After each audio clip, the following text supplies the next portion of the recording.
la communauté Physiobelle, avez-vous peur de recontacter vos clientes qui ne sont pas venues depuis longtemps?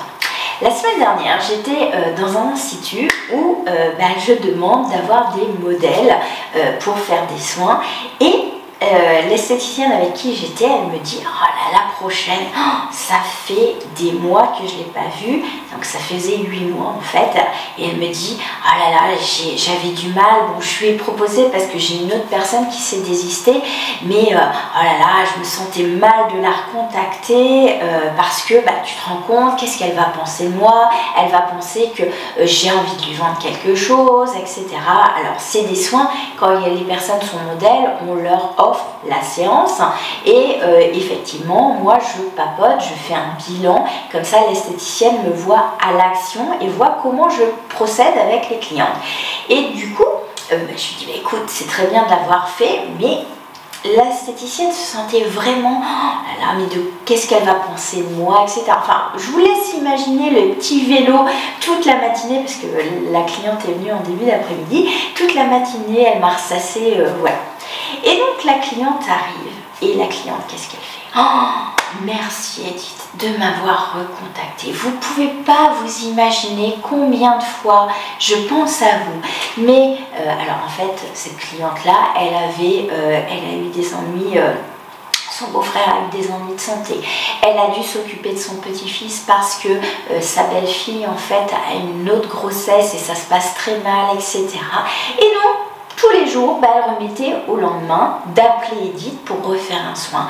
Et vous n'imaginez pas combien ça m'a fait plaisir de recevoir votre SMS pour me proposer: c'est bien, vous me faites passer, revenir. Et à la suite du soin et du bilan qu'on a fait avec elle, elle a repris une cure et elle a repris des rendez-vous, une vingtaine de rendez-vous.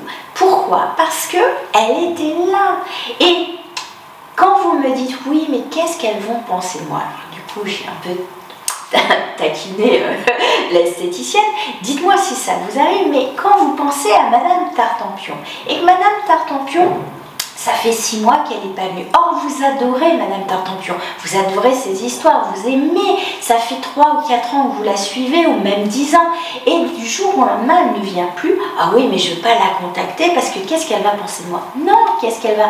Elle a peut-être des ennuis de santé. Or, vous aimeriez peut-être savoir si elle a des ennuis de santé pour justement lui envoyer une gentille pensée parce que vous pensez à elle, parce que vous l'aimez, vous appréciez la relation que vous avez avec elle. Ça se trouve, elle était comme cette dame-là qui s'est fait engluer dans le quotidien où elle devait s'occuper de son petit-fils, qu'elle devait s'occuper de son beau-frère qui était malade, soutenir sa sœur, etc. Et donc du coup, qu'est-ce qui s'est passé? Eh bien, elle s'est mise de côté.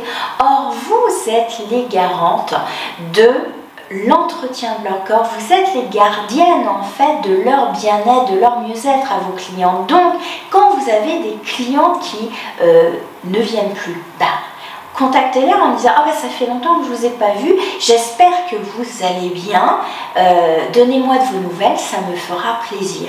Est-ce que vous pensez que si vous dites un texte comme ça, la cliente va se dire: oh, mais elle pense qu'à son fric et elle va vouloir me vendre à tout prix quelque chose?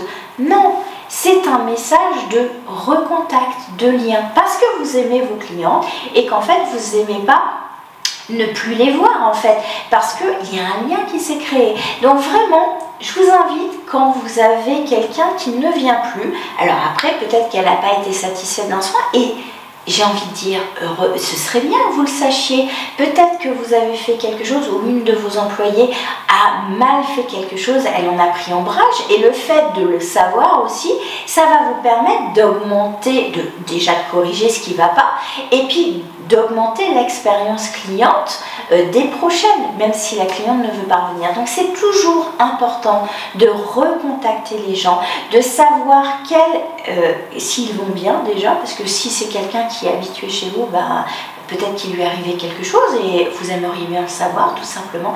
Donc à chaque fois que vous vous limitez, que vous vous dites: ah ben non, elle va penser, que vous avez peur du jugement de l'autre, faites-le avec le cœur, faites un message avec le cœur, envoyez-lui juste une demande de nouvelles, pour savoir comment elle va, tout simplement.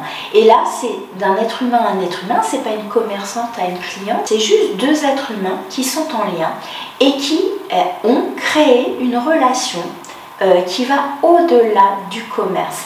Donc vraiment, mettez-vous dans cette posture d'intention d'amour pour recontacter, mais ne restez pas avec des clients qui venaient très régulièrement et qui ne viennent plus.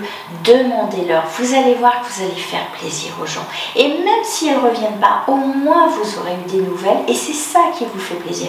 Et puis dans beaucoup d'autres cas, parce que ça s'est souvent avéré, elles reviennent chez vous parce qu'en fait elles étaient juste dans leur course effrénée du quotidien et elles se sont sorties de l'équation, comme je vous l'ai dit. Elles n'écoutaient plus leurs besoins de soins, leurs besoins de détente, et donc grâce à votre message, elles vont pouvoir s'y reconnecter. Donc vraiment, faites cette action, dites-moi en commentaire si dès demain vous allez passer à l'action. Je vous retrouve dans une autre vidéo. En tout cas, si vous aimez mes vidéos, likez, partagez-les et je vous dis à très vite. À ciao ciao.